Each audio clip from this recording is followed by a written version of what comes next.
잊을만 하면 한 번씩 터지는 아동학대 사건은 이미 우리 사회의 심각한 사회 문제로 대두되고 있는데요.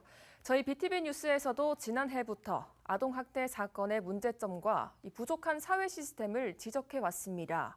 대구시가 대구형 아동지원 정책을 준비하기 위해 지금까지 없었던 정확한 실태 조사를 시작하기로 했습니다. 김민재 기자의 보도입니다. 자신의 딸인 줄 알고 키우다 빈집에 버리고 가 결국 숨지게 만든 구미 아동학대 사건. 지난 2020년 천안에서 벌어졌던 이른바 가방학대 사건. 아동학대 사건이 끊이지 않는 가운데 현재 대구 지역 각 기초자치단체에는 아동학대 전담 부서가 설치되어 있습니다.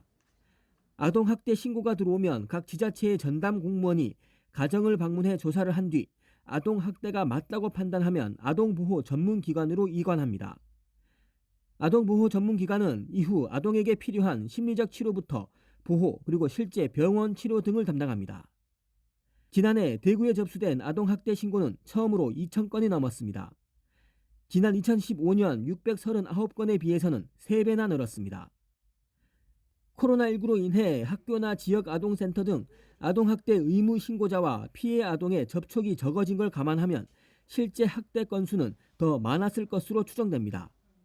대구시가 정확한 대구 지역의 아동학대 실태를 조사하기 위해 용역을 추진합니다. 용역비는 총 1억 원이 투입되며 대구시는 용역 결과를 갖고 실효성 있는 대구형 아동지원 정책을 개발할 방침입니다. 약 4만 명 정도로 추정되는 아동 빈곤율도 함께 조사할 예정입니다. 실질적으로 어떤 현 실태가 어떤지 저희가 좀 더 정확한 실태를 알아야지 막연하게 이렇게 어떻게 했구나라든지 그런 것보다는 정확한 실태를 확인하고 그러면 대구의 어떤 학대라든지 또 주로 빈곤한 가정에서 이제 학대가 발생하는 경우도 이제 연관성이랄지 이런 부분도 분석이 되고 이래가지고 그 실태에 대해서 정확히 파악이 되면은 그 파악된 실태를 가지고 이제 정책적 대안을 만들어내고. 아동학대 실태와 아동 빈곤율 2개 실태 조사를 동시에 진행하고 서로의 연관성을 알아보는 조사는 전국에서 처음입니다. 용역 결과는 올 연말쯤 나올 예정입니다. BTV 뉴스 김민재입니다.